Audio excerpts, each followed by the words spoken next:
Ang tagal mo na nawala. Kapag tayo agad magpapabakuna, mabilis babalik ang masayang buhay. Para lahat tayo, balik pamilya, Balik buhay. balik trabaho, balik buhay. Balik buhay. Magbalik buhay, magpabakuna. Magandang tanghali, Pilipinas. Humarap po si Presidente Rodrigo Roque Duterte sa taong bayan para sa kanyang regular Talk to the People address. Ipinaliwanag ng Pangulo ang nangyaring procurement noong mga unang buwan ng pandemya, and I quote, "When the pandemic started, we had nothing. We had no face masks, personal protective equipment, and testing kits. Nothing. And the same people criticizing today are the same people telling us last year that we were too slow and were not prepared." Sabi pa ni Presidente, in order to quickly address the lack of supplies, the entire government worked together to find a way to procure all these supplies, even when all countries in the world were doing the same.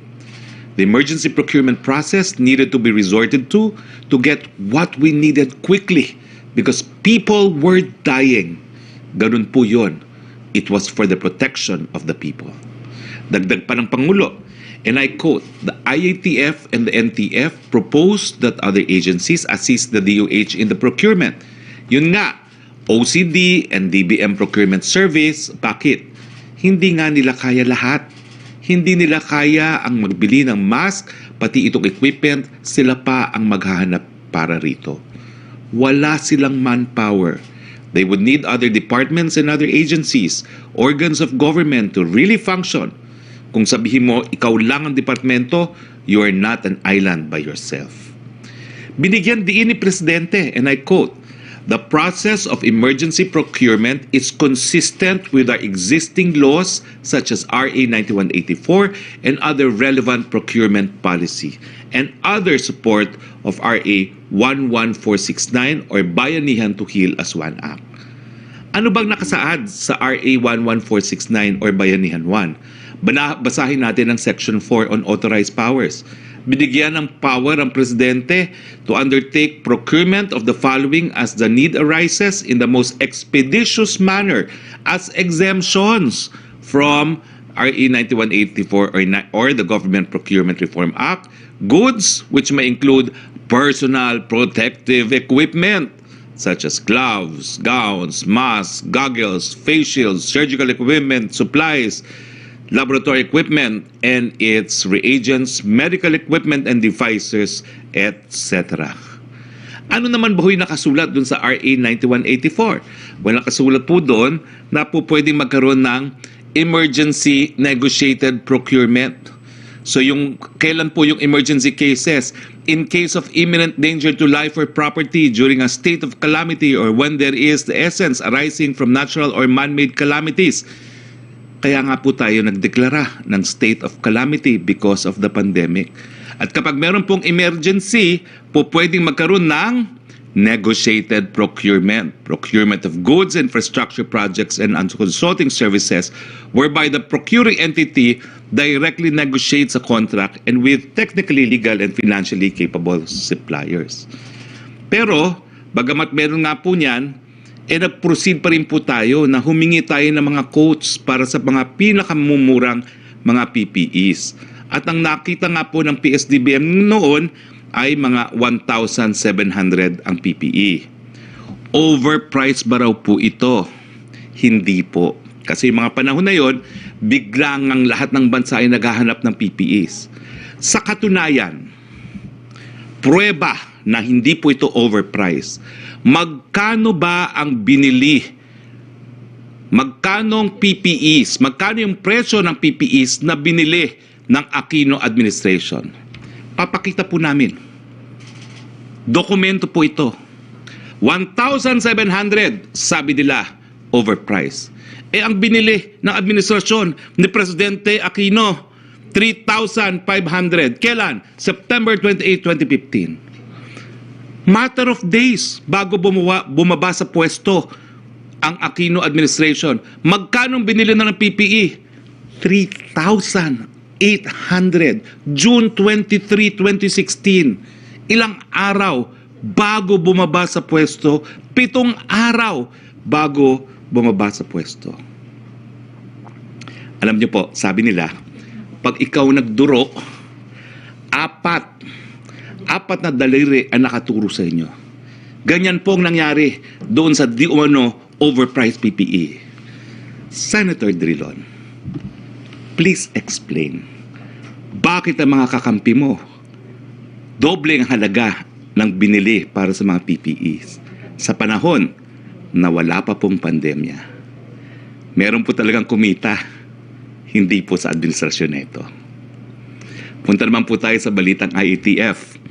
Inaprubahan ni Presidente extension ng travel restriction po sa India, Pakistan, Bangladesh, Sri Lanka, Nepal, United Arab Emirates, Oman, Thailand, Malaysia at Indonesia mula ngayong araw September 1 hanggang September 5, 2021. Sa usaping bakuna naman po, nasa 33,706,295 na po ang total na vaccines administered. Ito po isang ayon sa National COVID-19 Vaccination Dashboard as of August 31, 2021. Nasa 19,747,877 ang mga nakatanggap ng first dose at 13,958,418 ang fully vaccinated, halos 14 million na po. Habang dumarami ang nababakunahan, tuloy-tuloy naman po ang dating ng mga supply ng ating mga bakuna. Inaasahan natin ang pagdating ng 703,170 doses ng Pfizer. Dumating naman kagabi, August 31, ang 15,000 doses ng Sputnik V Component 2 at 3 milyong doses ng Sinovac. Ang 3 milyong Sinovac vaccines ay dideploy natin sa Region 4A, Region 3 at iba pang mga lugar na nakakaranas ng pagtaas ng kaso ng COVID-19. Para sa buwan ng Setyembre, itong inaasahan natin na darating. Sinovac, 12 million. Pfizer, 5 million.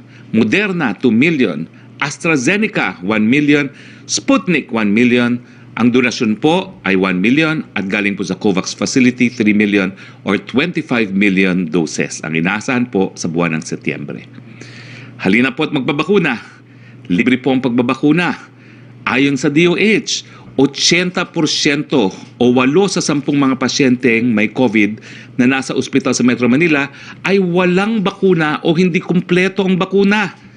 Isa lang ang ibig sabihin nito, importante ang bakuna para sa proteksyon laban sa COVID-19. Tandaan natin na kahit tayo ay fully vaccinated, maaari pa rin tayong magka-COVID-19 at makapanghawa. Kaya dapat pa rin ang mask, hugas, iwas at bakuna. Update naman po tayo sa COVID-19. Nasa 13,827 na po ang mga bagong kaso ayon sa August 31, 2021 datos ng DOH. Mataas pa rin po ang recovery rate na nasa 91%. Meron po tayong 1,810,847 na ang mga gumaling. Samantala, malungkot po naming binabalita na nasa 33,448 na po ang binawian ng buhay. Nakikiramay po kami sa mga naulila. Nasa 1.68% po ang ating fatality rate. Tignan naman po natin ang kalagayan ng ating mga ospital. Mabuti na lang po, marami nang nabakunahan sa Metro Manila. Ito po siguro ang dahilan kung bakit sa Metro Manila, 71% pa rin po, hindi nagbabago yung okupadong ICU beds. 66% po okupadong isolation beds, 74% ang mga okupadong ward beds, 64% po ang ginagamit na ventilators. Sa buong Pilipinas, mas mataas po ang utilization ng ICU beds, nasa 73%. 65% po ang ginagamit na isolation beds, 71% ang ginagamit na ward beds, at 54% ang ginagamit na ventilators. Sa ibang mga bagay, sa mga nagtatanong tungkol sa voters registration sa mga lugar na nasa ECQ and MECQ, ulitin po namin, hindi po sa amin ito. Ang request po ay dapat manggaling sa COMELEC. Dito po nagtatapos ang ating presentasyon. Makakasama po natin ngayon NTF Chief Implementer at Vaccine SAR Secretary Carlito Galvez, NTF Deputy Chief Implementer at Testing SAR Secretary Vince Dizon, At kasama rin po natin ang ating infectious disease specialist na si Dr. Edsel Salvania at DBM OIC Undersecretary Tina Kanda. Simulan ko na po muna kay Secretary Vince. Secretary Vince, the million-dollar question, bakit ba kinailangan na ang NTF ay humingi ng saklolo sa PSDBM para mamili ng mga kinakailangan natin na gaya ng mga PPEs? Secretary Vince? Maraming salamat, Spokes. Magandang hapon po sa ating mga tagapanood.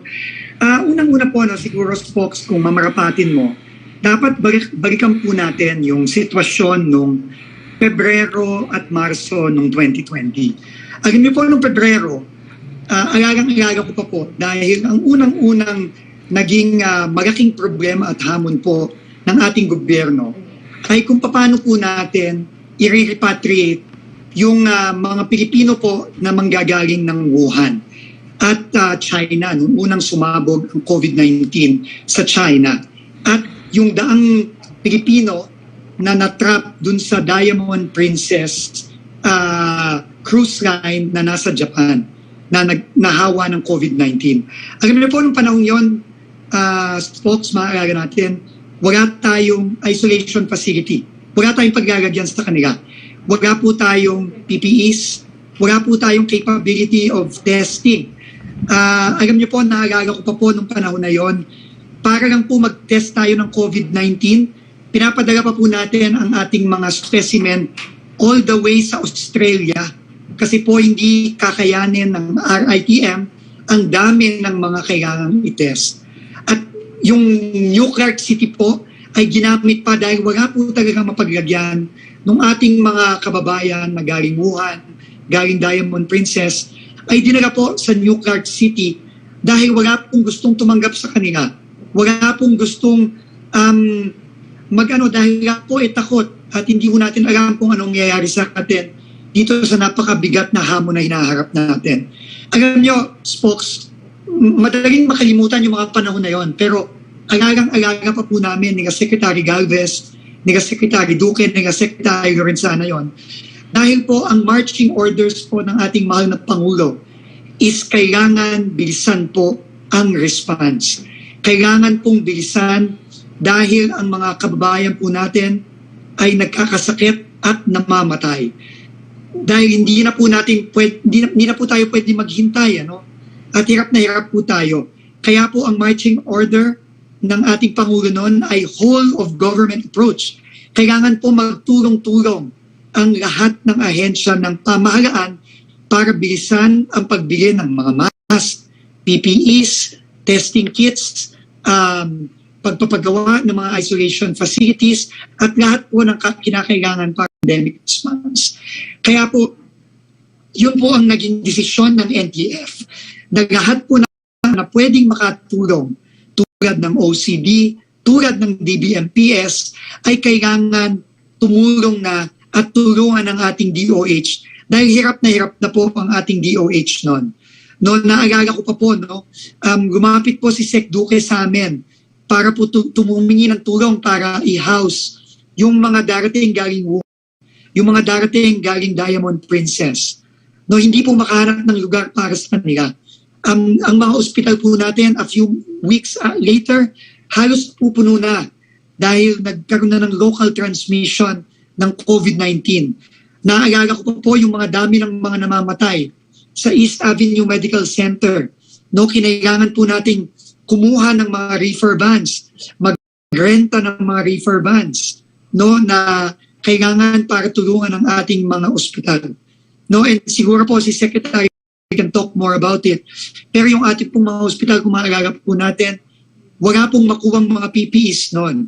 So yun po, Spokes, kailangan po talaga maalaga natin at mabalikan natin yung dinaanan nating napakahirap na panahon nung February, March nung 2020.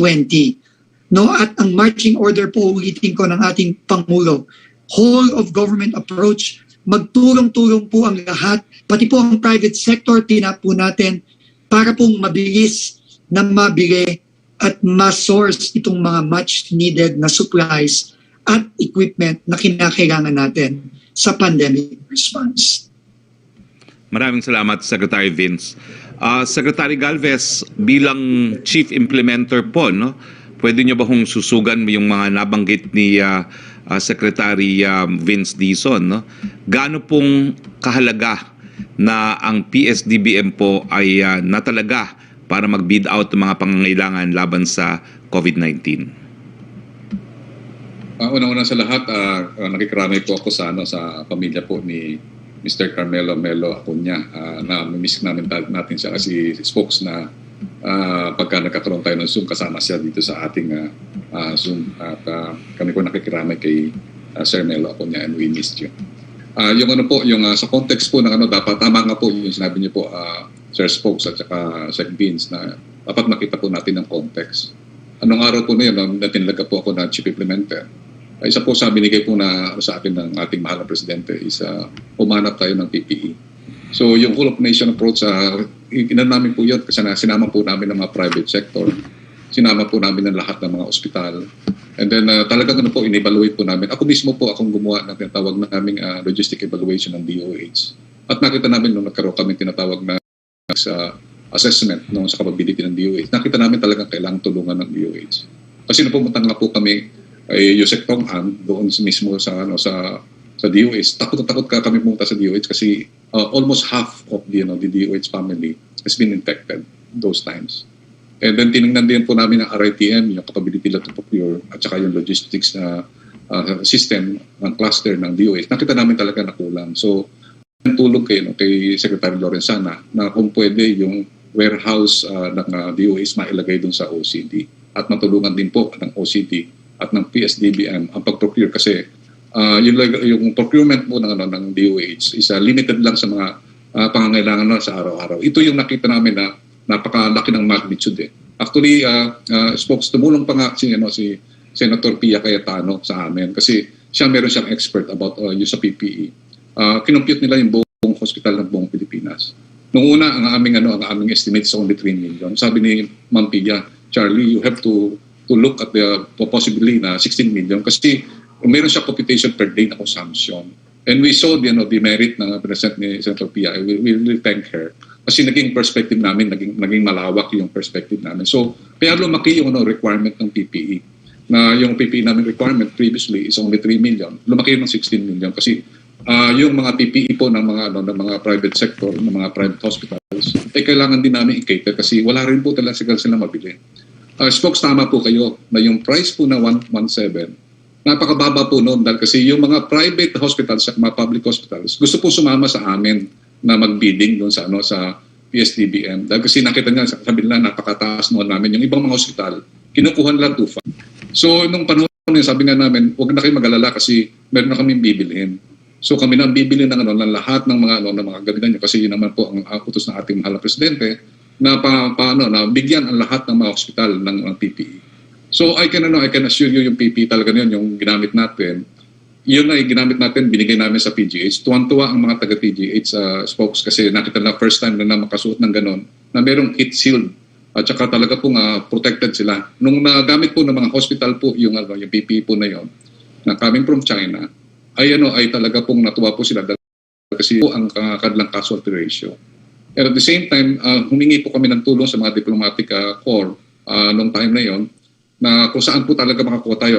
Talagang makakakuha lang po tayo doon sa China kasi yung China po ang nagbigay sa atin ng isang airplane na PPE at nakita namin ng quality maganda. At nagpatulong po kami kay Ambassador Wang Silian para makonect po doon sa kanilang mga sources.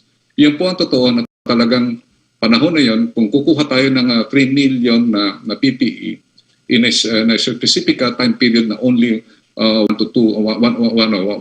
week, kailangan na handyan na.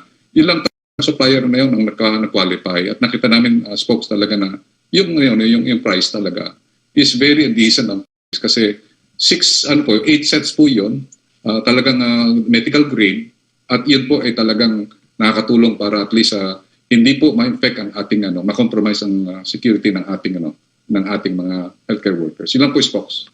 Salamat, Secretary Galvez. Puntahan naman po si Undersecretary Kanda. Ma'am, kakaiba ba ho talaga ito na yung ibang mga departamento ay binibigay sa PSDBM ang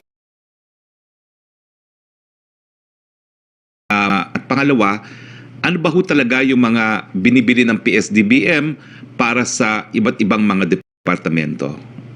Yusekanda, please. Opo. Ang PSDBM, ito ang kumbaga expertise, no? Kaya nung nahon na yon na naghahanap ang DH kasi ang dami na nilang inaasikaso during the pandemic, itinransfer nila yung pondo sa PS dahil ang PS ang may kakayahan na i-bid out itong mga items na ito, no? So, DOH lang ba ito? Hindi. Ang rationale kasi ng PS yung mga common use supplies and equipment, diyan talaga binibili ng mga ahensya. So ang tagabili in bulk ng mga ganitong items, hindi lang PPE, pati yung mga papel, pati yung mga gunting, scotch tape, yung mga ganyan, talagang procurement service ang bumibili para sa buong gobyerno. Kasi kung bulk purchase, nakakatipid ang gobyerno sa presyo. Hindi iba-iba ang presyo from one agency to the next. So talagang naglilipat ang pondo ang mga ahensya para bumili ng mga items. At meron din tindahan, kumbaga ang PS, para dun sa mga common use na kung gusto nilang bumili ng mga ganyan, papel, mga ballpen, mga small items na ganyan, doon lang sila pupunta sa PS. Matagal na po yung nabubuhay ang PS.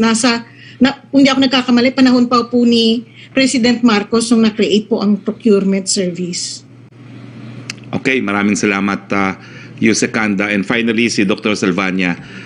Kayo ba ho'y nagugulat sa mga matataas na numero na nakikita ngayon na kaso ng COVID-19? Dr. Salvania. Yes, magandang hapon, folks. Magandang hapon sa lahat. Actually, yung numbers na po ito, yung expected naman po natin natataas talaga to because we know that yung R0 nga ng COVID-19, ng Delta variant is 5 to 8, which makes it 2 to 3 times more contagious than the original virus.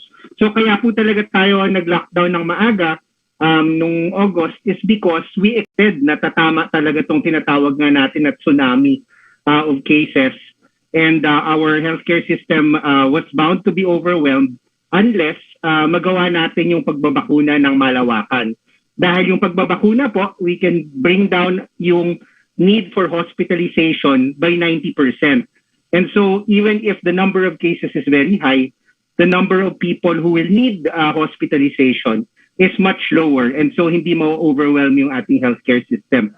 Katunayan, if we look at the faster projections, the most conservative faster projection na 6 weeks na ECQ predicted only about 66,000 active cases in NCR by August 31. Where are we right now? We're at about 41,000 active cases. So even though hindi natin tinuloy yung ECQ, we're still below the active cases na predicted ng faster for August 31.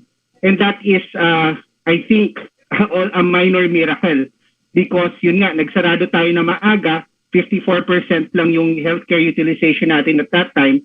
And at the same time, yung pagbabakuna po talaga, pinaigting ng todo-todo.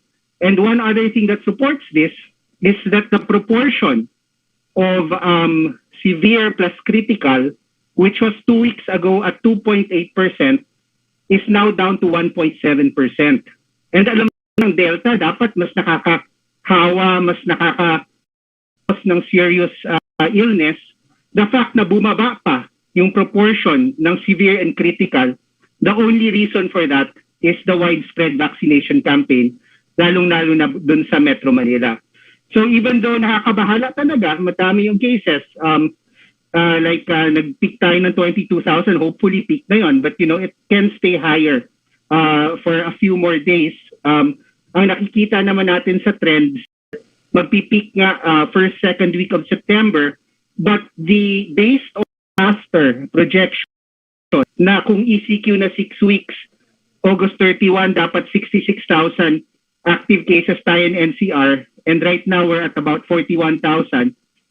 We're doing something right naman. And so we just have to stay the course and also learn to really live with this virus. And of course, yung ginagawa po talaga natin, lalong-lalo na sa NTF, sa NVOC, MMDA, yung tuloy-tuloy na pag-vaccinate po natin. And this is the only way that our healthcare system will survive. Thank you po, Spokes. Siguro bago pa tayo magpatuloy, ipakita natin uli yung faster projection. Nasa screen nyo na po ngayon, ang magnified faster projection. No? Pakilagay po sa screen. Yan, kita nyo po. Ang projection ay, it is in between 25,000 and 37,500 active cases. May araw po, no? Yan po yung ating we hope to achieve through 2 weeks ECQ and 2 weeks of MECQ, no? Plus kasama pa yung 1 week na GCQ with additional restrictions. Hindi po siya dapat tataas ng 37,500 at hindi naman natin sinasabi na hindi po siya tataas ng o bababa ng 25,000. So, again, consistent. Now, kung nagsarado, makikita nyo po doon, no? September 9, ilan dapat yung kaso natin? We would have hit around 125,000 active cases by September 5 kung hindi po tayo nagsarado ng ECQ, no? Kasi yun po yung araw kapag hindi tayo nagsarado. At kung makikita nyo po yung entirety of the faster projection, yung hindi na siya, pakita natin yung up to September 30, makikita nyo po, kung hindi tayo nagsarado, there's a possibility na hanggang 525,000 ang ating active cases by end of September. So makikita nyo po, we are on track. Nakakabahala po talaga kasi mahigit 20,000 ang mga active cases at saka mga daily cases, mga 18,000. No? Pero yan naman po ay within the projection of faster. Now, ang kapalit po niya, kung di tayo nagsara, is talaga pong sandamukal na dapat ang nagkasakit ng COVID-19. At ang mabuting balita nga po, gaya ng sinabi ni Dr. Salvania, dahil naman po sa 45% vaccination sa Manila, hindi pa po tayo nauubusan ng mga ICU beds sa Metro Manila at sa buong Pilipinas. Sana po manatiling ganyan. Okay, punta na po tayo sa ating open forum. Yusek Roque. Yes, good afternoon, Secretary Roque. Ang first question mula po kay Red Mendoza ng Manila Times para po kay Secretary Vince Dizon sa pag-implement ng napakaraming apps for QR tracing tulad ng Stay Safe, LGU, QR Code, SPAS, VaxSurf at iba pa. Bakit hindi na lang po pag-isahin sa isang platform? Bakit kailangan pa na hiwa-hiwalay na apps para paanggamitin ng tao para hindi maging hassle sa taong bayan? At may issue din ba ang integration nito sa national at lokal na gobyerno? Ito po ang pinipilit na gawin ngayon ng ating DICT. No? In fact, sa mga susunod na araw, yung ating vaccination certificate ay ipapilot test natin sa National Capital Region. Pero ito talaga ang objective. No? Pero hintayin siguro natin ang DICT na magpakita sa atin ang kanilang mga ginagawa sa mga susunod na araw, susunod na linggo. Thank you, Secretary Dizon. For Secretary Galvez, sinagot na po ni Dr. Liechon ang inyong statement sa hearing noong Biyernes. Ang sambit niya ay dapat mahalaga pa rin daw ang pagdinabakuna na mataas ang efficacy at sinasabi rin niya na pagod na rin daw ang tao sa sinasabing posturing ng gobyerno. Ano po ang masasabi ninyo sa bagong patutsada niya na ito? Hindi ko po alam kung saan nagsisimula po si Dr. Lechon kasi sa unang-una, hindi po siya expert sa usaping bakuna. At nakita po natin yung kanyang mga data is skewed at saka malicious. Ang po namin, ang talagang ng vaccine expert panel ay na lahat po ng bakuna is very effective. At nakita po natin pwede pong susugan po yan ni Dr. Salvania na talagang lahat po ng based dun sa mga report ng ating mga hospital at saka yung mga current real-world study natin, ng vaccine na nabili po natin is very effective. Unang-una, dapat malaman nyo rin po na si Dr. Liachon ay dating NTF advisor. Yung word na posturing, I believe sa kanya yun kasi talagang nagpo-posture siya para mag-secretary siya kasi nung nasa NTF siya, lagi niya sinisiraan si Secretary Roque at saka kung ano ginagawa ng DOH. Nung malaman ko na yung posture niya pala noon, na gusto niya mag-secretary ng DOH, talaga tinanggal namin siya. Yun ang namin, kaya dapat na yung mga tao, tingnan natin po kung saan nanggagaling ang context ng kanyang pagsasabi na nagpo-posturing ang government ay palagay ko po baka sa kanya po siya po nagpo-posturing kasi nakita ko po yung po ni Lechon, nakasama ko siya na almost 3 months. Nakita ko talaga yung kanyang mga sinasabi, minsan may mga na hindi namin kaya sinasabi ko nga po dati na parang po siya parang may sariling mundo. Kaya po tinanggal po namin siya sa NTF. So maybe yung usapin po ng tawag nating efficacy, si Dr. Salvania po makapagsabi niya. Siya po ang expert. Spokes, pwede akong magdagdag? Yes, please, go ahead. Una, maikligan po ito, yung gusto ko lang pong susugan yung sinasabi ni Sec. Chargi, Unang-una po, hindi po posturing ang 33.7 million doses administered. Yan po ay katotohanan. 33.7 million, 13.7 million doses sa loob lamang ng buwan ng Agosto ang na-administer po ng pamahalaan sa tulong ng ating mga local government units at ng private sector. Hindi po posturing was 40 million Filipinos na fully vaccinated. Yan po ay factual, yan po ay totoo. So hindi ko po alam, gaya ng sinabi ni Secretary Galvez, kung ano ang sinasabi ni Dr. Liachon na posturing. Wala pong posturing dyan. Yan lang po ay numero, katotohanan, yan na po ang ating dami ng nabakuna. Ngayon po, doon po sa sinasabi niya na mas maganda po na yung mga vaccine na mas mataas ang efficacy.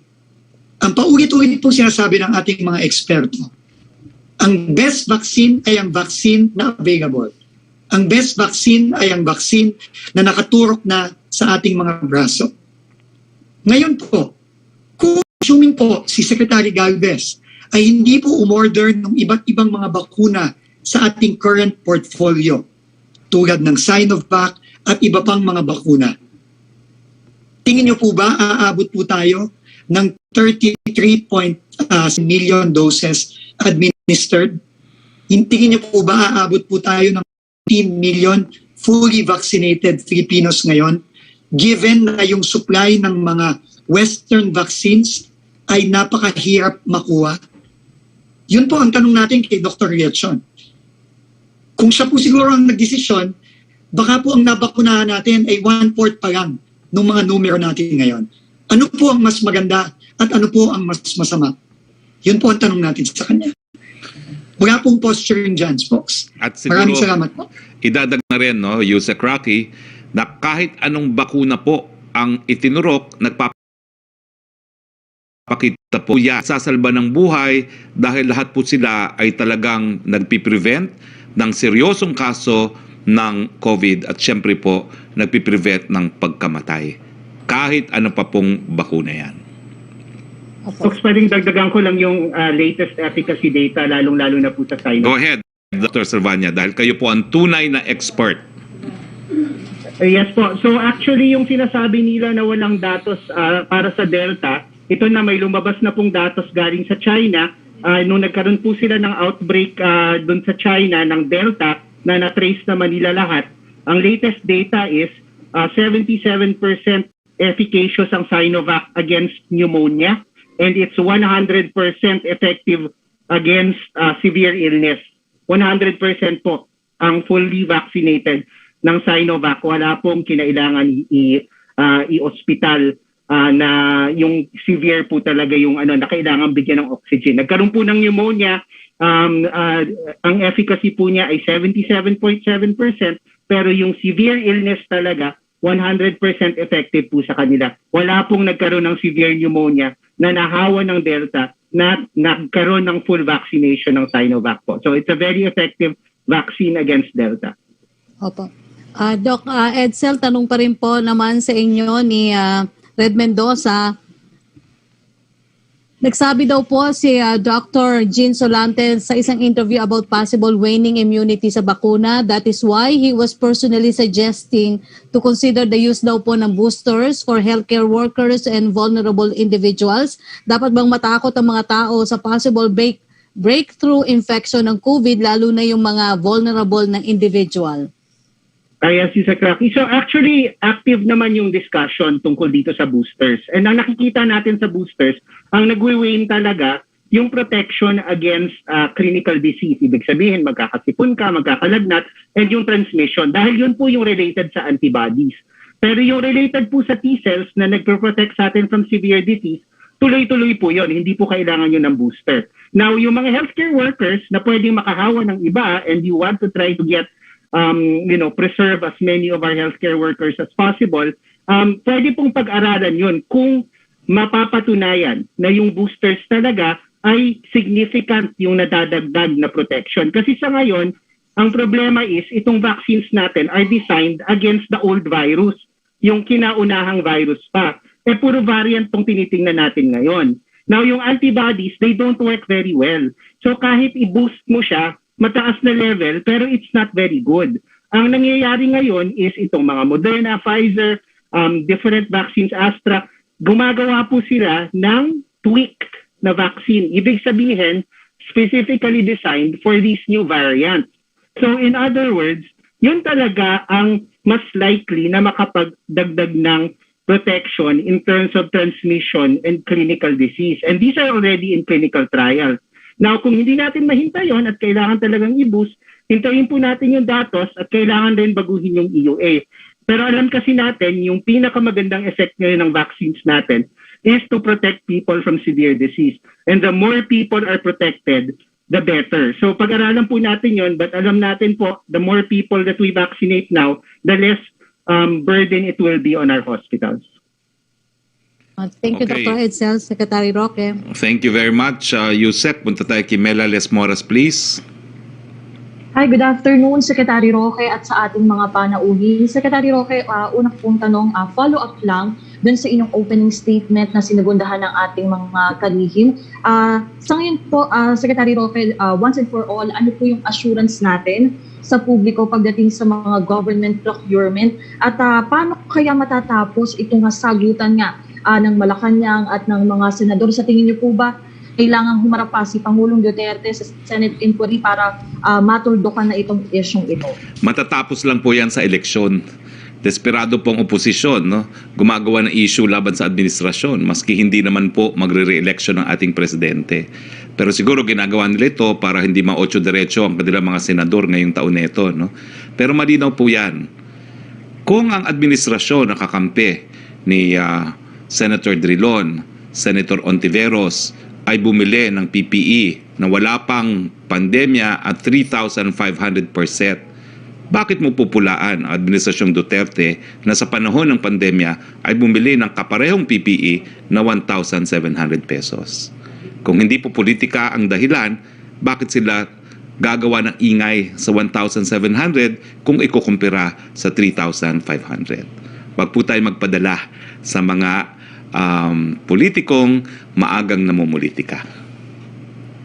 Opo. And for you, Secretary Roque, and Secretary Galvez can also answer. Kasi ngayon, alam naman natin, bare months na sa Malacanang IATF at sa NTF side, paano po kaya natin mapaiigting yung ating COVID-19 response para matiyak yung ating pagkamit ng better Christmas? Well, talaga ang strategiya po natin dyan, mas papaintingin natin yung PDITR. Kinakailangan po talaga mabawasan yung panahon na matapos madiskubre na merong COVID ang isang tao, dapat siya ay ma-isolate kaagad. At yan po talaga ay dapat paintingin. Kinakailangan paintingin din natin yung ating contact tracing, pataasin natin yung mga numero na pinagsasabihan natin na dapat sila mag-quarantine. At syempre po, dapat mapabilis pa ang pagbabakuna. Bagamat nakikita naman ninyo, no, na talagang medyo mataas na po ngayon ang supply ng ating mga bakuna at ngayong nasa 45% na nga po ang bakuna sa Metro Manila, ay bubuhos na po natin yung ating mga dumarating na bakuna sa mga karating lugar nang magkaroon po tayo ng population protection sa Metro Manila Plus, no, at eventually sa buong bansa. Ewan ko po kung mayroon pang idadagdag sila, Sec. Galvez.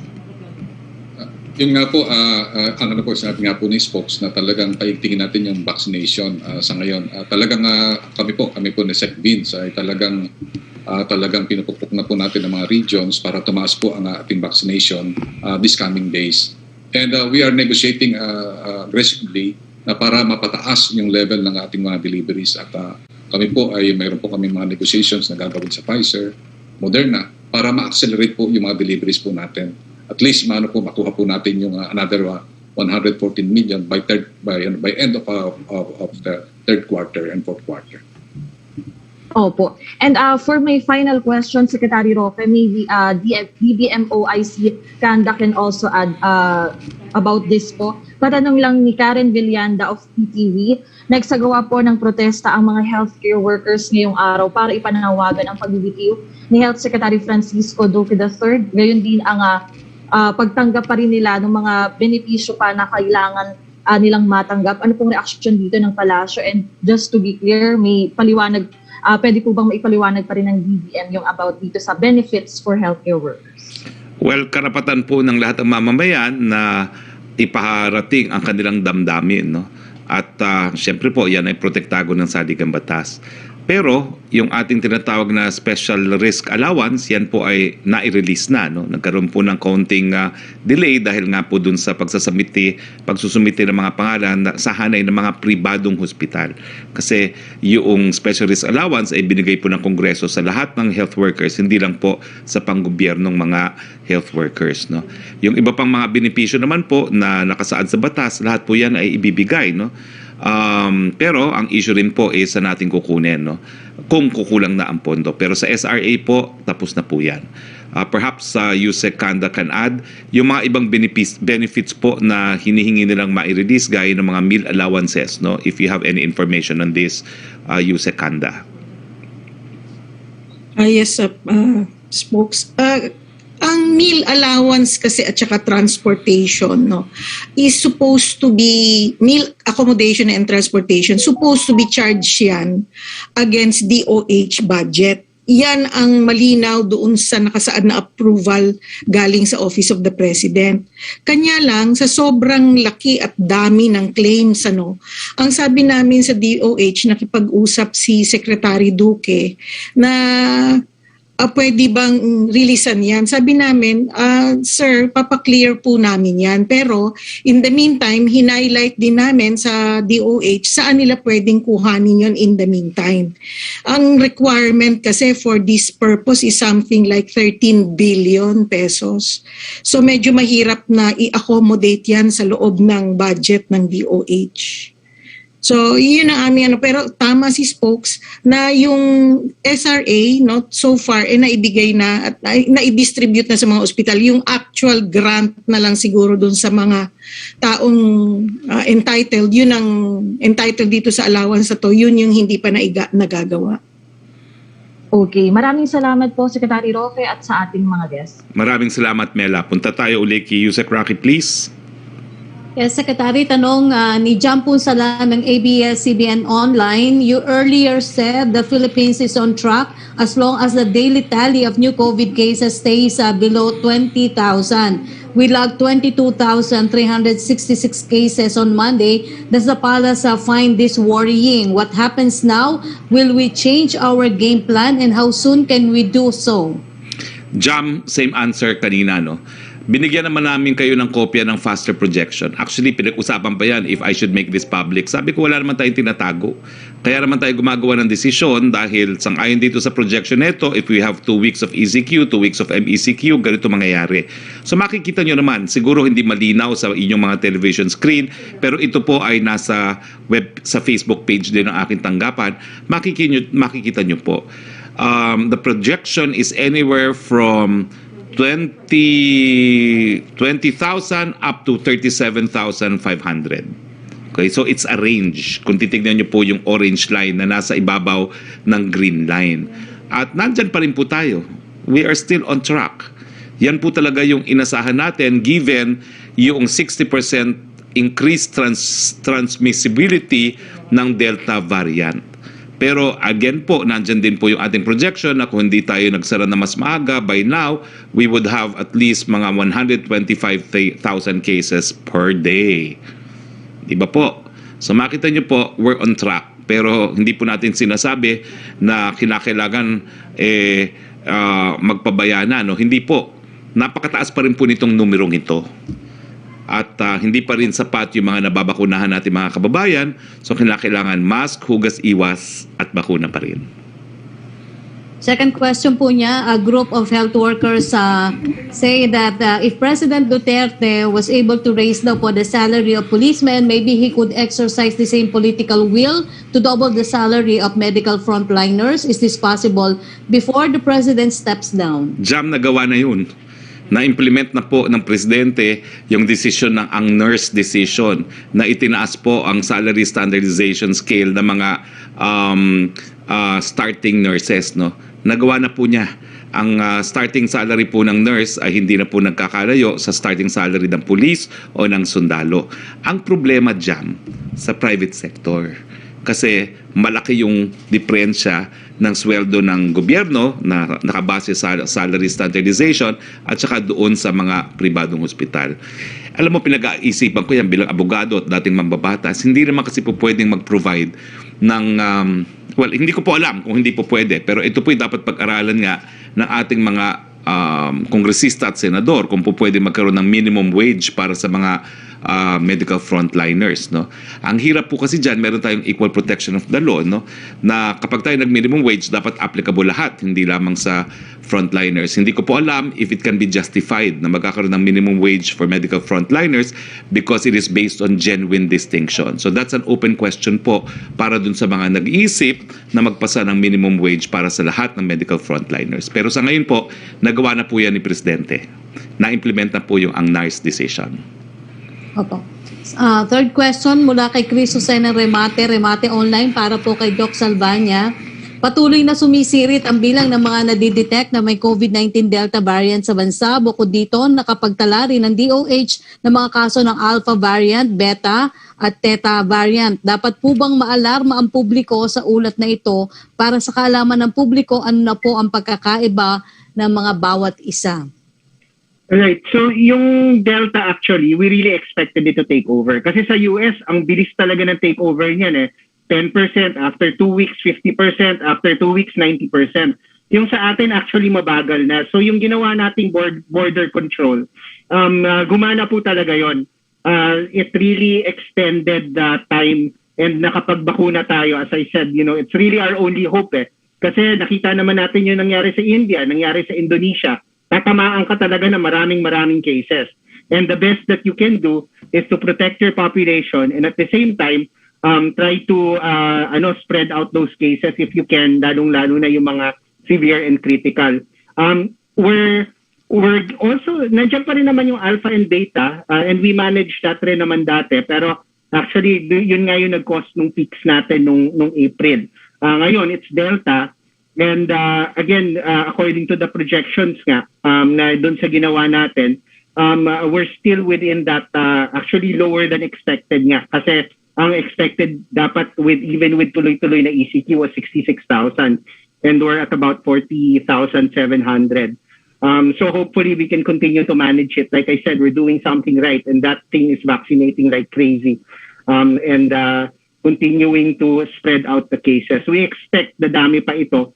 And so we have to continue vaccinating and at the same time reinforce talaga our healthcare systems. Ang nakikita talaga natin sa mga vaccinated patients na nagkakaroon ng breakthrough infection, halos lahat po yan mild or moderate and so we're really able to manage them. So for everybody, please get vaccinated. This is the only way we're going to open up. Thank you, Dr. Edsel, Secretary. Thank you very much. Yusek, punta tayo kay Pierre Renada, please. Hello, sir. Can you hear me? Yes, I can. Yes, sir. Sir, just on your intro, because sir, you were saying na yung issue naman talaga dun sa Senate hearing was not so much emergency procurement, the need for speed. I think we all understand that the fact that these powers are actually in the Bayanihan Law and in the GPB resolution. I think the question more of the senators was due diligence. Was there due diligence on the part of the DBM when it awarded a contract to a 6-month-old company with a 600,000 capital investment, and then the fact that yung may links pala siya to Michael Yang, who's an ex-advisor of the president. So my question is, the president at least seems to know about Michael Yang's ties to Pharmaly. So did the government award these pandemic contracts to Pharmaly knowing they were linked to Yang? Was the Yang connection what led to these contracts in the first place? No. Kasi alam ko yung proseso ng DBM miski they are availing of Bayanihan 1. Humihingi yan ng quotes from multiple sources. And the basis of quotes submitted, dun sila magdedesisyon kung kanino ibibigay. So hindi ibig sabihin na palibasa wala ng bidding ay hindi sila humingi ng multiple quotes. I have personal knowledge na talagang humihingi sila ng ganyang mga quotes. No? At binigay nila sa pinakamababa na 1.7. Alam mo, napakahirap makamit itong 1.7 kasi kumpletong set yan. Mula yung headgear hanggang sa paa. Hindi lang po yan PPE. Pati yung sinusuot na goggles ay kasama doon sa price quote. At talagang challenge po talaga yung 1.7. In my private capacity, you can look at the jurisprudence on government bidding. Halos lahat po yan ako nag-argue. So kilala ko yung mga nag-aangkat at nagbebenta sa gobyerno. Hindi po talaga nila mapatasan yung 1.7 na full set ng PPE. Kaya nga po, pinalabas namin ang dokumento, hindi po yan sabi-sabi lamang, na yung Aquino administration bought the exact same set of PPEs prior to the pandemic at 3,800 to 3,500. Can you just explain what exactly is Michael Yang's role in all this? Because yesterday the president described him as pagador, which I researched it from some Davaoenos, and they said that pagador means paymaster, someone who distributes salaries and payments. So that's how he described Michael Yang. So it seems, from a normal viewer, diba, parang money is involved in his role, and then he got these pandemic contracts. How can you assure Filipinos that yun nga, walang influence si Michael Yang on these contracts, these billions worth of contracts? Well, ultimately, it's the price and the specification that matters. Sa presyo po ang labanan, kahit sino ka man. Unfortunately, wala pong ibang kumpanya na makakabigay ng 1.7. And again, I will repeat, one company that I've represented in the Supreme Court, and it's in the SCRA, wanted to join pero talagang suko sila dahil hindi nila makuha yung 1,700. Wala pong kinalaman ang mga personalidad. Ang tinignan, presyo at saka yung kwalidad. Sir Spokes, mag-add ako, Sir Spokes. Yes, Kasi, go ahead. You can add Sec Galvez. Yes, actually, Pia, nung time na yon, kami nag-uusap nila Lloyd at saka yung PSDBM at saka ng OCD.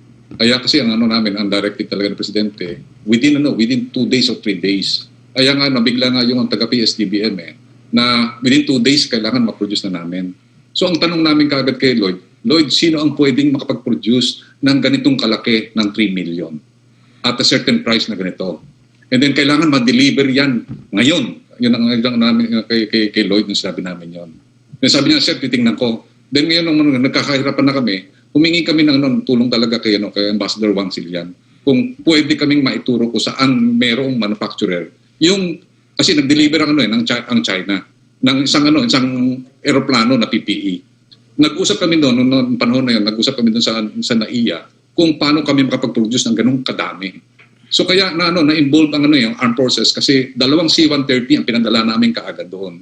At saka yung Navy na nandun sa exercise, pinadala namin doon sa China para makuha yung 600,000 kasi yung C-130 they can only carry more or less mga 16 to 20 1,000 lang So meaning ang kailangan namin kasi noong that time is more or less at least 600 to 1 million kasi at a time. So yung yung involvement ng tinatawag natin na Michael, I believe talagang ang involvement lang namin doon is basically kami nila ni Yusek Lloyd at saka nung tinatawag nating TG Task Group Resource Management Cluster, kami nagdi-dictate ng kung paano ipo-procure at makukuha yung mga PPE natin nung that time. So kumbaga ang aming objective is to save lives, not to make money. Very callous yung na ganyan. Ang namin is to save our healthcare workers. 37 na ang namatay na doktor that time at saka nurses. Meron pang 10 na naka-intubate. And the hospitals are pleading to us. That's why we need that volume immediately. Ang question diyan is, can they deliver on time with a decent price at saka specific na ganitong kalaking volume? Does it bother, sir, the executive branch na ganito nga yung parang background ng company? And if so, because nga sinasabi ng senators na the fact that it's just 6 months old, walang track record, does this mean, given these concerns, that the executive branch or the president will order to put on hold at least any procurements muna from this company given the concerns and maybe to make way for an investigation because nga of these concerns? Alam mo, ang problema, Pia, is despite the fact na 625,000 ang initial paid-up capital, nakadeliver naman po sila eh. Hindi po issue kung nakadeliver o hindi. Siguro po, kung hindi nakadeliver, pwede magreklamo. Ba't nyo kasi inaward sa kumpanya na walang resources, no? Pero, given na lahat ng PPE na kinakailangan natin to save lives actually arrive at nagamit, I don't think that's an issue. Pero as I said po, no, this was procured under Bayanihan 1. Siguro po kung regular bidding, talagang meron talaga yung mga disqualification on the basis of yung requirements kung ganong kalaki ang kumpanya mo, no?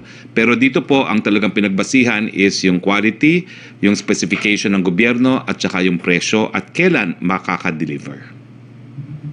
Okay, last question, Sec. See, Lloyd Christopher Lau says he resigned from the BBM, but is this true completely, or did the president ask him to resign? And what were the reasons for that? I have no reason to doubt when Yusek Lau said he resigned. I am not aware that he was fired by the president. He must have resigned. All right. Thank you, Secretary. Thank you very much, Pia. Yusek Roque again, please.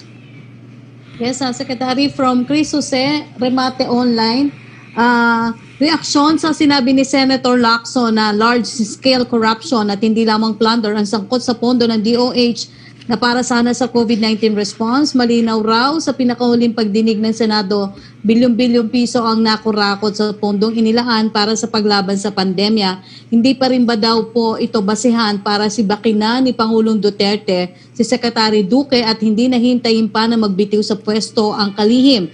Bakit gano'n na lamang ang tiwala ng Pangulo kay Secretary Duque? Unang-una mga kababayan, linawin po natin ha. Wala pa pong kahit anong napatunayan sa Senado.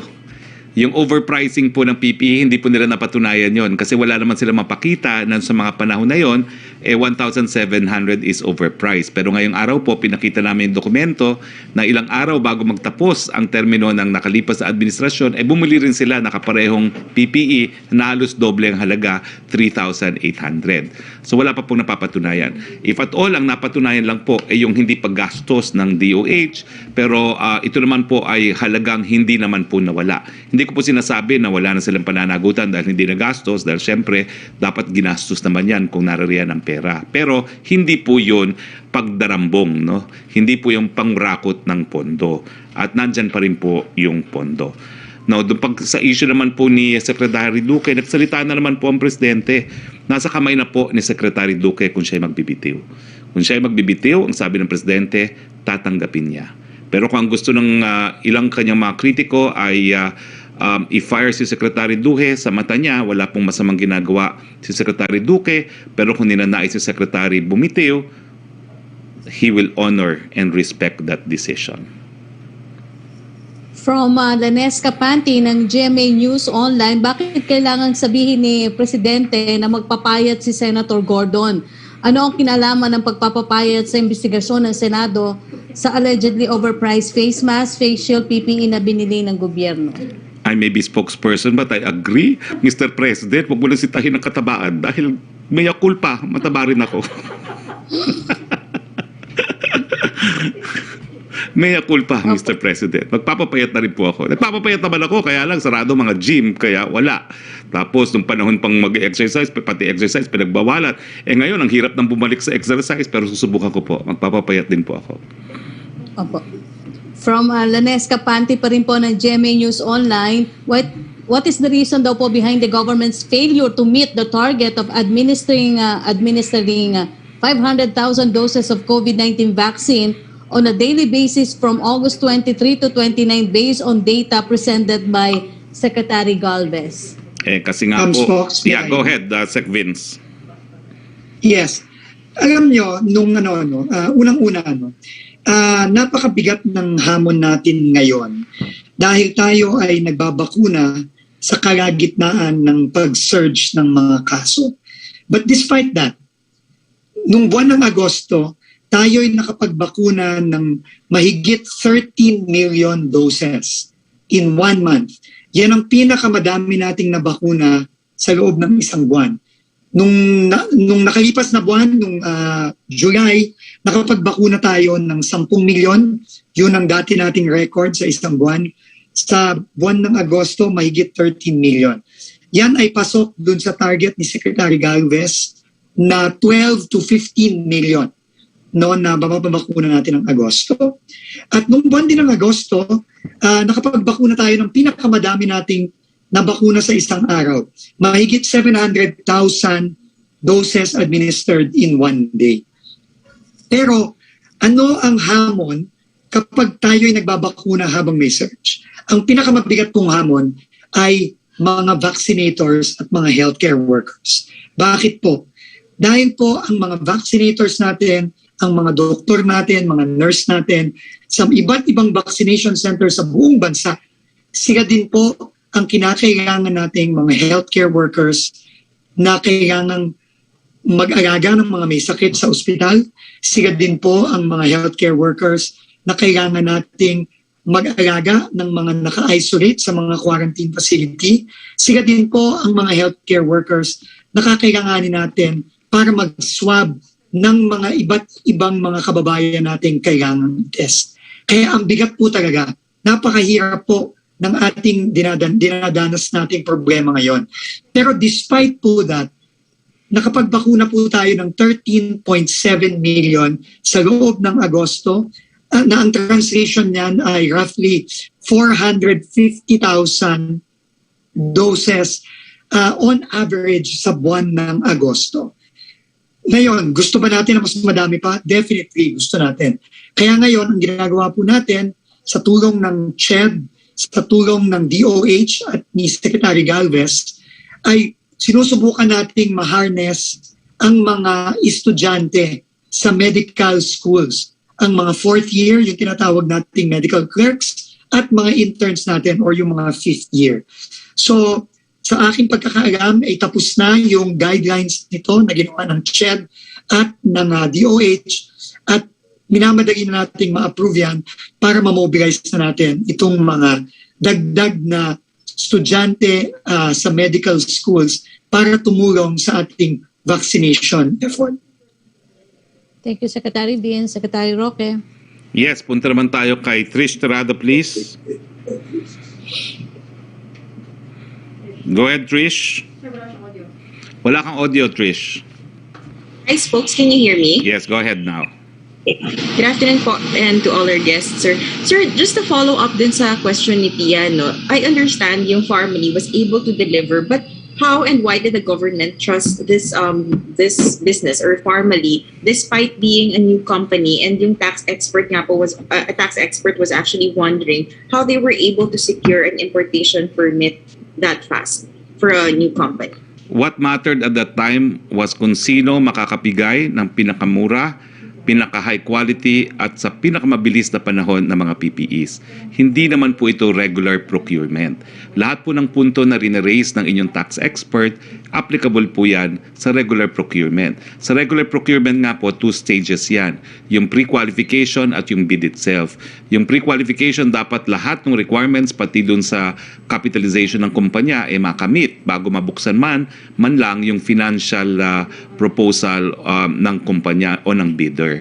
So this was under emergency bidding, under both the emergency bidding provision of the RA 9189 and Bayanihan 1. But sir, what sort of assurance did the government have or did the government get na talagang makakapag-deliver itong Pharmaly? Was there a person behind who vouched for the integrity of this business? Ang alam ko po, may band na binibigay na kapag hindi naka-deliver, makukumpiska ang band. Kung hindi po ako nagkakamali, kasi may tinatawag tayong performance band po na kapag hindi sila nakapag-deliver, mafu-forfeit in favor of the government ang performance band. Okay. Sir, yung senators po were unfazed by the president's remarks. Mas naging interesado pa raw po sila na malaman kung ano yung meron sa likod ng transaction with Pharmaly. What does Malacanang think of this? And kung wala raw po tinatago, bakit na ganun na lang daw po yung naging reaksyon ng Pangulo? Kasi nga po, sa nakalipas na administrasyon, 3,500 ang bili ng PPE, pinupulaan yung binili natin na 1,007 at the time of pandemic na lahat ng bansa sa daigdig ay nagkukumahog para makabili po ng PPE. Sir, balikan ko lang po yung issue ng SALN since na-raise po siya recently.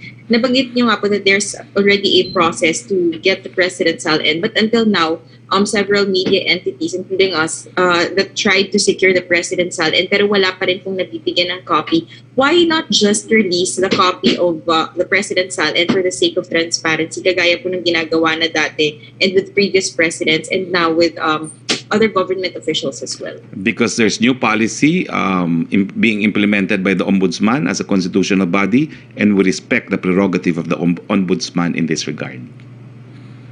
But can't the President just unilaterally decide, sir, na, oh, here's my SALN, so that no questions will be further asked? Well, he could, but he respects the Ombudsman and he leaves it to the Ombudsman.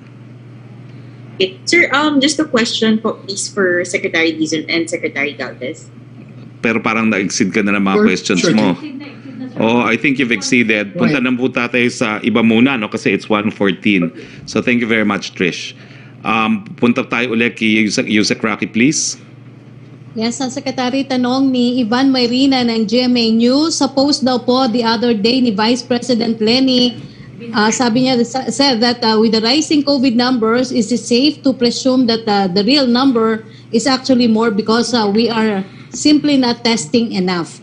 One reason why we are not testing enough is because of our weak contact tracing capabilities. We note that we have ramped up our testing to 70,000 on some days, but is it enough? Also, are we in our contact tracing efforts as a means to control transmission? Sec Vince? Yes, Yusek Roque, maybe I can answer, and maybe later on we can also ask Dr. Edsel, who's here, who's the expert on this. Just some numbers. Last week we tested, our peak testing was 80,000+ a day with an average of close to 70,000 a day. This is our highest ever. Now, to the question, is it enough? I don't think it's enough, to be honest. No, but what we have to understand is we always follow the advice of our experts that we cannot just test shotgun, no? Meaning, magte-test na lang tayo ng walang basis. It needs to be risk-based. It needs to be based on the guidelines that have been approved by our experts and by the DOH, which tell us that we test symptomatics, we test contacts, we test contacts of symptomatics, and we test in areas of high risk. Yun po ang ating guidelines at yun po ang sinusunod natin. Ang rason po dyan, hindi lang po base sa siyensya, no, na ipapaubaya ko kay Dr. Edsel Salvania na ipaliwanag. Pero yan din po ay isang practical na issue. Alam niyo po, napakadali pong magsabi na mag-test tayo ng 100,000 kada araw o 150,000. In fact, meron pa kami nakita dati ni Dr. Salvania, merong naglabas ng white paper na sinasabi kailangan daw nagte-test tayo ng 10% of the population every day. No, gagawin lang po natin para lang po maintindihan natin ang implication noon. At the current price, no, pinakamababa po siguro ng PCR test ay 2,000 pesos. No, kung magte-test po tayo, halimbawa, no, yung sinabi ng white paper dati na 10% of the population every day, 10% of 110 million, or 100 million na lang, is 10 million Filipinos every day. 2,000 times 10 million, yan po ay 20 billion pesos kada araw. At this rate already, no, we are already spending 160 million a day, both from the pockets of our citizens who are paying for the test and also from PhilHealth, who is paying for the tests of those that are qualified to be tested. Napakalaking pondo po nito. No, hindi ko na po uulitin yung 20 billion a day, no? Kasi outrageous po talaga at wala tayong ganong pondo. So tingin ko po, bago po tayong maglabas ng mga statement na kailangan mag-test tayo ng napakalaki o ganito kalaki, siguro pag-isipan din natin yung practical at yung on-the-ground implications nito. No, dahil at the same time na kailangan tayo mag-test, kailangan tayo mag-contact trace, may gastos po yan. Kailangan tayo mag-isolate, may gastos po yan. Kailangan tayo magbakuna, may gastos po yan. So, tingin ko, napakadali po kasing magsalita at magsabi ng mga ganitong mga rekomendasyon. Pero siguro po, dapat pag-isipan din natin yung practical na pagsasagawa nitong mga rekomendasyon na to given lahat ng mga restrictions at constraints natin sa paglaban sa COVID-19. Salamat po. Okay. For Secretary Roque, what was the President's reaction to his ouster as party chairman by the Bacquiao-Pimentel faction of the PDP Laban? Wala po. Kasi sa pananaw ng Presidente, nananatili po siyang chairman. Kinakailangan po talaga na madesisyonan itong issue nito ng Korte Suprema at alam po yan ng Presidente. Opo. Ang third question po niya, if it gets to the point that the Senate investigation on formalin and the allegedly overpriced medical supplies goes all the way up to the President, will he cooperate? Well, unang-una po, wala pong ebidensya ng overpricing. Kung meron po at meron talaga ebidensya ng korupsyon, hindi na po kinakailangan ng Senate investigation, sisibakin na po yan ng Presidente. Opo. UPS... Pwede ko dagdagan yung sinabi ni Secretary. UP experts daw po led by Dr. Jomar Rabahante project that cumulative cases may move past 3 million in October and may exceed 4 million by December 2021. What can the government say about these projections and how does it impact our objectives for a happier Christmas? Of course, papabayaan ko pong si Dr. Salvania ay sumagot, pero sa ating panig po, unang-una, ang dapat po tinitignan yung active cases. Kasi miski meron tayong 4 million total cases, hindi naman po yan lahat sabay-sabay nagkakasakit. Halos lahat po ay nagre-recover din. So dapat tinitignan natin yung active cases at ilan sa mga active cases ang kritikal o kaya seryoso na nangangailangan ng paghuhospital. At yun po ang pinaghahandaan natin, no? Na meron tayong sapat na hospital beds para dun sa mga magkakasakit ng seryoso at kritikal. At sa ngayon po, totoo po, nasa critical na po ang ating ICU utilization, pero mababang critical pa po, no? 71 in Metro Manila, 73 nationwide, no? At iko-consider pa rin natin yung patuloy nating pagbabakuna. Dahil itong patuloy na pagbabakuna, ito po siguro ang dahilan, bagamat napakalaki na ng numero ng mga active cases, ay hindi pa rin po napupuno ang ating mga ospital dahil parang sipon po sa karamihan ng nabakunahan na ang tumatamang COVID-19. Pero Dr. Salvania, of course, as the real expert, can answer this question. Yes, sir. Go ahead. Yes, thank you, Spokes. Siguro before I answer that, I'll go back to what Secretary said about testing. Very important po na maintindihan natin na mas contagious at mas mataas ang viral load ng Delta. So mas malaki ang chance na magpa-positive po talaga yung test natin. So that's also part of the reason why tumataas yung positivity rate natin. And of course, mabilis ang pagkalat. And so pag nagko-contact trace po tayo ng agresibo, which is what we want, makikita po talaga natin na mataas yung yung ating positivity rate. So we have to watch this, but the best way to bring it down is to properly isolate everyone para ma-interrupt po natin yung transmission. Now, yung number of cases naman, what's important here, kagaya rin ng sinabi ni Spokes, is yung percent ng severe and critical. Dahil yun naman talaga yung kinakailangan natin ilagay sa ospital. Balikan natin yung sa US. Tingnan natin, ilan ba ang nagkaroon ng trangkaso sa US from 2018 to 2019? 35 million, which is almost the same as their COVID cases. Pero ilan ang namatay? 40 to 50,000 sa US nung sa trangkaso. Pero sa COVID, lampas na silang 600,000. So, the difference between COVID and the flu is really the severity and ilan yung mamamatay. Now, paano natin gagawin yung COVID into the flu? Dito pumapasok yung bakuna. Dahil pag binigyan mo ng bakuna, yung nakikita natin ngayon na 1.6, 1.7% case fatality rate natin, magiging 0.1% na lang yan. Yan ang case fatality ng flu. Hindi naman tayo nagla-lockdown para sa trangkaso, di ba? Kaya ito lagi ang sinasabi natin. We have the tools to open up. It's vaccination. And it's not necessarily every single person. We have to vaccinate the people above 18 years old. Dahil yung mga bata, ano bang fatality rate niyan? 0.1%. Nasa flu na talaga sila. Ang problema lang talaga is you don't really want them to spread it to other people na mas susceptible. But the bottom line is, sa akin kasi ito, we know that the early lockdowns in March of last year saved 200,000 Filipino lives, conservatively, dahil na-overwhelm talaga yung healthcare system. Ngayon, with vaccines, we have the tools na kahit dumami talaga to, kahit umabot ng 3 million, 4 million, parang nakikita natin sa flu, kung nabakunahan lahat yan, hindi ganun kalaki yung impact. It will be 1/10 of what it would have been. And so, alam naman natin, marami rin na nagugutom, namamatay sa hirap dahil hindi tayo makabukas Pero hindi naman tayo nagsasarado for the flu. So let's turn COVID into the flu. And the best way to do that is to vaccinate. And that's how we open up. Thank you, Dr. Solvana. Question from Pia Gutierrez ng ABS-CBN. What does President Duterte mean when he said government needs to recalibrate its response following the rise of COVID-19 cases to a record of 22,000? Will there be a new policies? Pinag-uusapan po ngayon yan sa IATF. Okay, so the time is 1:24 na po, no? So magpapasalamat na po kami sa ating mga naging panauhin.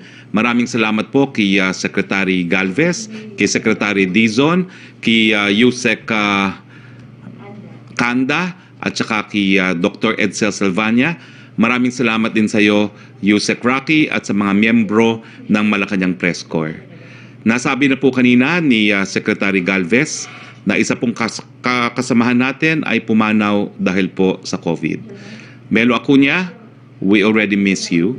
I miss your well thought of questions at saka siyempre napakahirap na mga tanongin mong sagutin. Pero sa ngayon po, meron po kaming kaunting alay para kay Melo Acuña. Panuurin po natin.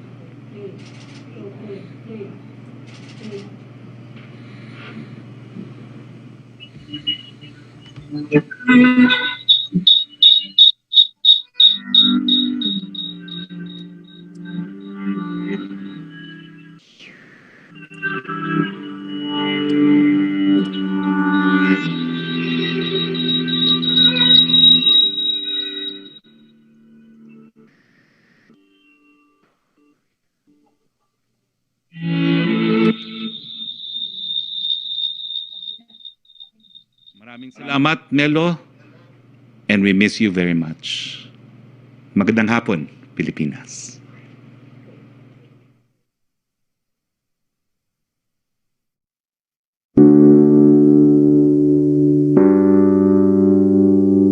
Ang tagal mo na nawala. Kapag tayo agad magpapabakuna, mabilis babalik ang masayang buhay. Para lahat tayo, balik pamilya, Balik buhay. balik trabaho, balik buhay. Buhay. Magbalik buhay, magpabakuna.